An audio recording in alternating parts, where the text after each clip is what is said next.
여러분 안녕하세요.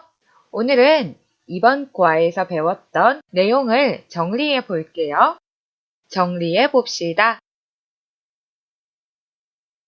어휘. 첫 번째, 다음 어휘들을 서로 연결하여 의미 있는 문장을 만드십시오. 먼저 어떤 어휘가 있나 한번 살펴볼까요? 주식, 위험부담, 무절제하다, 신용카드, 자금, 마련하다, 신용카드, 한도, 형편, 절약하다, 단기간, 이익.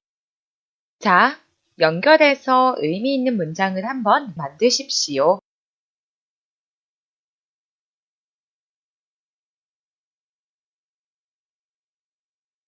자, 같이 확인해 볼까요? 주식 투자는 위험 부담이 크다.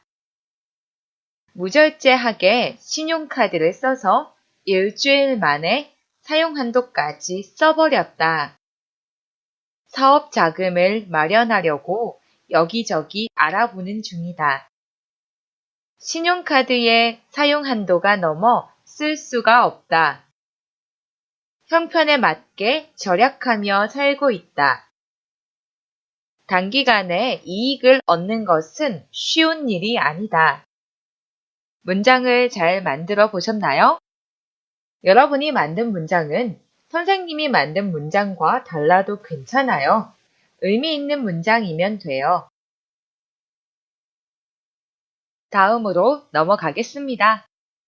두 번째, 빈칸에 알맞은 어휘를 쓰십시오. 먼저 어떤 어휘가 있나 한번 살펴볼게요. 조르다, 판단력, 흔하다, 나무라다, 쑥스럽다, 웬만하다, 타이르다, 쇠귀의 경읽기. 자, 빈칸에 한번 넣어 보세요.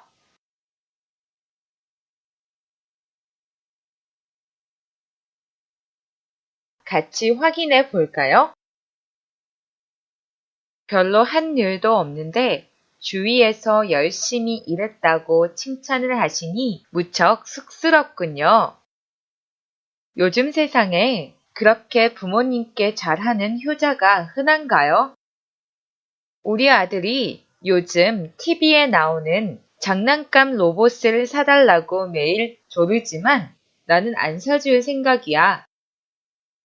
너도 바쁜 건 알지만 친한 친구의 부탁이니까 웬만하면 들어주지 그러니 아이가 말을 안 들을 때는 때리지 말고 알아듣게 잘 타일러야 해요. 아무리 방 청소 좀 하라고 해도 안 하니 쇠귀의 경읽기군요. 나이가 들면 점점 판단력이 흐려진다고 한다. 내가 동생하고 싸우면 엄마는 무조건 나만 나무란다. 다음으로 넘어가겠습니다. 문법. 다음 상황에 맞게 대화를 완성하십시오. 어떤 상황인가요? 재민이는 이번에 집값의 반 정도를 대출받아서 집을 샀는데 사람들의 축하를 받으니 쑥스러웠다. 친구는 반이라도 3년 만에 돈을 모아서 집을 샀으니까 축하받는 것은 당연하다고 한다. 재민이는 돈을 모으려면 많이 버는 것도 중요하지만 안 쓰고 저축하는 것이 가장 중요하다고 생각한다. 자, 친구와 재민의 대화를 보겠습니다. 재민아, 이번에 집을 샀다면서? 축하해. 축하는 집값의 반 정도를 대출받아서 산 것이라 쑥스러울 따름이야. 여기서 리을 따름이다는 문장에서의 상황 외에 다른 가능성이나 상황이 없으며 다른 선택이나 상황은 제외함을 나타낼 때 쓰는 문법이에요. 그래서 이 문장은 집값의 반 정도를 대출받아서 산 것이라서 쑥스러울 뿐이다 라는 뜻이죠. 무슨 말이야? 반이라도 3년 만에 돈을 모아서 집을 샀으니만큼 축하받는 것은 당연하지. 그런데 어떻게 하면 너처럼 빨리 돈을 모아 집을 살 수 있을까?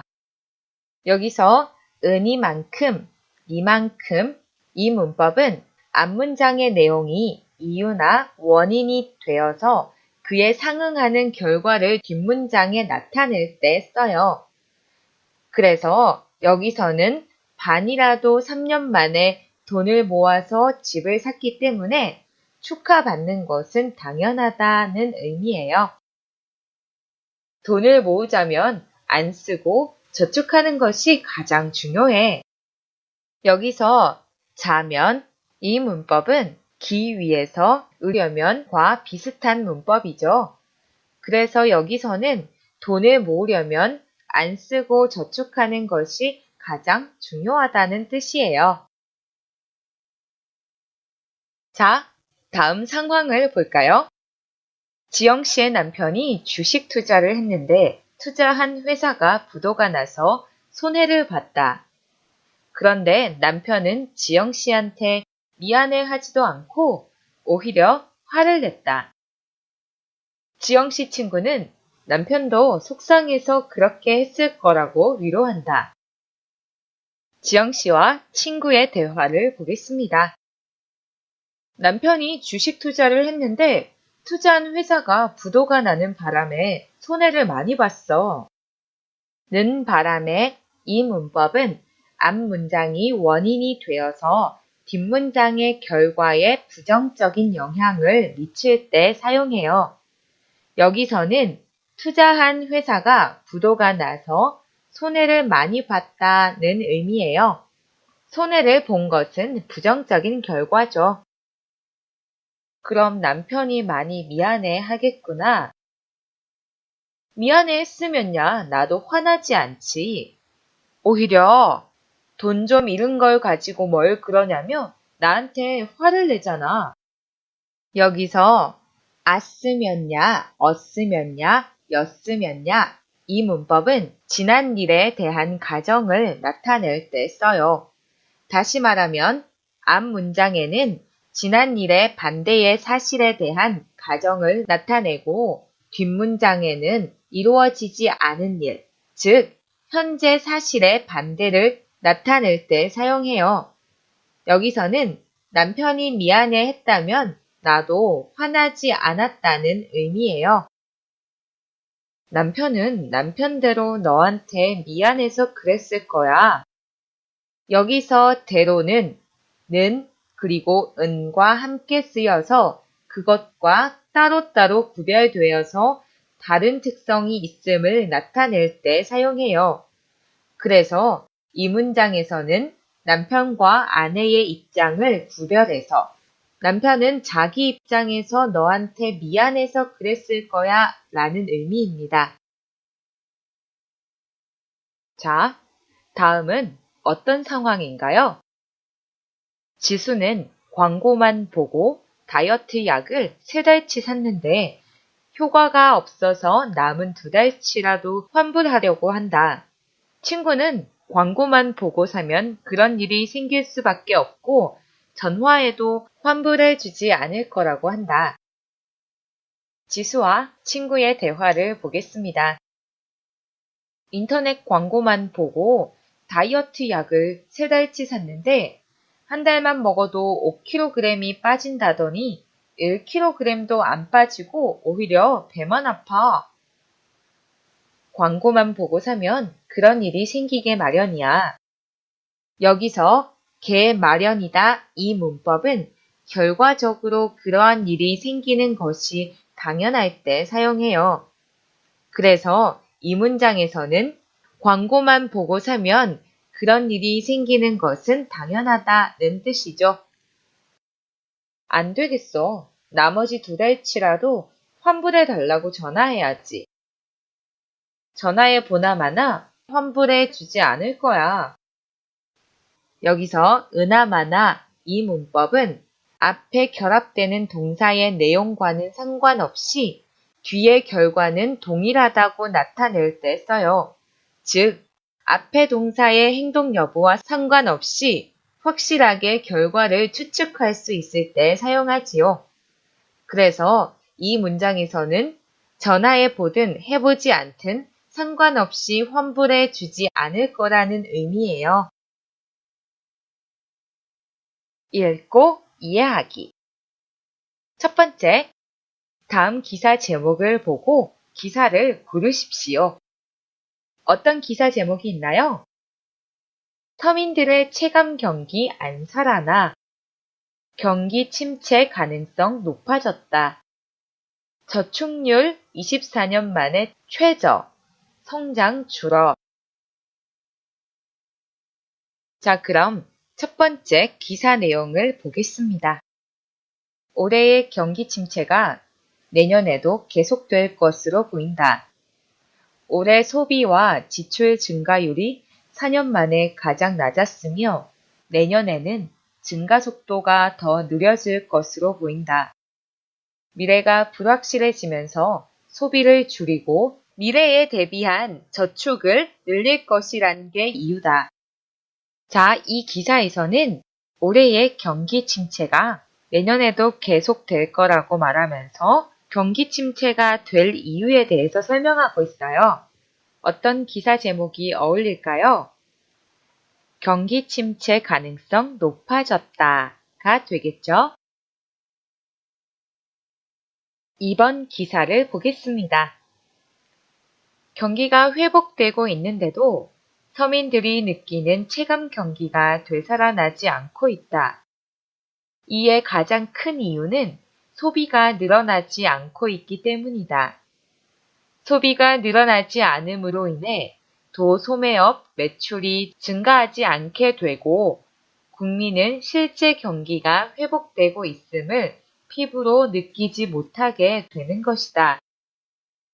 여러분, 여기서 체감 경기란 실제로 느끼는 경제 상태를 말합니다. 어떤 기사 제목이 어울릴까요? 네, 서민들의 체감 경기 안 살아나. 다음 기사를 보겠습니다. 최근 저축률이 줄어 경제 성장이 느려지고 있다. 소비가 늘어나야 경제가 잘 돌아가니만큼 경기가 어려울 때는 저축률보다 소비 지출이 늘어나는 게 경기에 도움도 된다. 그러나 장기적으로 봤을 때 저축이 줄어들면 해외에서 자본을 빌려와야 하기 때문에 경제에 부담을 많이 주게 된다고 한국은행은 경고했다. 자, 어떤 기사 제목이 어울리나요? 그렇죠. 저축률 24년 만에 최저, 성장 줄어. 두 번째, 다음 글을 읽고 앞의 기사를 근거로 보기처럼 이야기해 보십시오. 옛날부터 근검 절약은 우리가 지켜야 할 미덕 중 하나였다. 그 절약의 정신이 저축으로 이어지고 그 저축으로 경제가 발전할 수 있다고 생각했다. 그래서 과소비나 낭비는 사회적으로 나쁜 것으로 생각되기도 했다. 그러면 사회 전체의 입장에서 볼 때 절약하여 저축을 늘리는 것이 경제에 도움이 될까? 자, 보기를 먼저 보겠습니다. 저는 저축보다는 소비를 하는 것이 경제에 더 큰 도움이 된다고 생각합니다. 왜냐하면 저축을 너무 많이 하면 도소매업의 매출이 줄고 경기가 침체될 수 있기 때문입니다. 따라서 과소비나 낭비를 하지 않는다면 적당한 소비는 우리 경제를 위해 꼭 필요하다고 생각합니다. 우리도 보기와 같이 한번 이야기해 볼까요? 저축이 줄어들면 해외에서 자본을 빌려와야 하므로 경제에 부담을 많이 줄 수 있습니다. 따라서 저축은 매우 중요합니다. 하지만 소비도 그만큼 중요합니다. 소비가 늘어나야 경제가 잘 돌아가니만큼 어려울 때는 저축을 늘리는 것보다 소비 지출이 늘어나는 게 경기에 도움이 됩니다. 그러니 무조건 저축을 하기보다는 적절한 소비를 하여 균형을 잘 맞춰야 합니다. 문화, 한국의 속담에 나타난 경제의식 보겠습니다. 속담이란 예로부터 내려오는 조상들의 지혜의 결정체라 할 수 있습니다. 속담을 통해 조상들은 후손들에게 주의해야 할 것들에 대한 경계를 대대손손 전하게 되는 것입니다. 한국의 속담 중에서 싼 게 비지떡이라는 속담이 있는데 물건을 살 때 싸다고 해서 무조건 샀다가는 물건의 질이 나빠 낭패를 볼 수 있다는 의미입니다. 또 갓 사러 갔다가 망건 산다 라는 속담도 충동 구매에 대한 경계를 하는 것으로 이들 두 속담은 비합리적인 소비에 대해 경계를 하는 속담입니다. 반면 10번 재고 가위질은 한 번 하라 라는 속담이 있는데 이는 물건을 고를 때 여러 조건을 잘 살피고 고려한 후 최선을 선택함으로써 소비 생활의 절제, 신중, 합리성을 추구할 것을 강조하는 것입니다. 그리고 같은 값이면 다홍치마라는 속담이 있는데 이는 물건을 고를 때 값이 같으면 좀 더 좋은 물건을 선택하라는 뜻입니다. 이들 두 속담은 소비를 할 때 좀 더 합리적으로 소비해야 함을 강조하고 있습니다. 이렇게 한국의 속담 속에는 후손에 대한 경계와 함께 경제 원리가 담겨져 있습니다. 경제 원리가 담겨진 또 다른 예로는 개똥도 약에 쓰려면 없다라는 속담이 있는데 이 속담은 아무리 흔하고 많던 물건도 수요가 많아지면 자연히 공급이 부족하게 되는 경제 원리를 잘 설명해 주는 속담입니다. 또 수요와 공급 그리고 가격과의 관계를 잘 설명해 주는 속담으로는 흉년의 떡도 많이 나면 싸다, 가을 부채는 시세가 없다 등의 속담이 있습니다. 전자는 공급이 너무 많으면 가격이 내려가는 원리를, 후자는 수요가 없으면 가격이 내려가는 원리를 설명해 주는 속담입니다. 그 외에도 화폐의 유통 기능을 강조한 돌고 도는 게 돈이다 라는 속담이나 많은 투자를 해야 이익을 낼 수 있음을 설명해 주는 돈이 돈을 번다 라는 속담 등이 있습니다. 질문을 살펴볼게요. 1번. 여러분 나라에도 경제의식이 들어있는 속담이 있습니까? 그런 속담을 찾아보십시오. 또, 왜 그런 속담이 생겼을까요? 여러분, 중국에도 경제의식이 들어있는 속담이 있어요? 여러분이 직접 한번 찾아보세요. 자, 이번 과도 이렇게 정리합니다. 여러분, 수고 많으셨습니다. 이제 책이 거의 다 끝나가네요.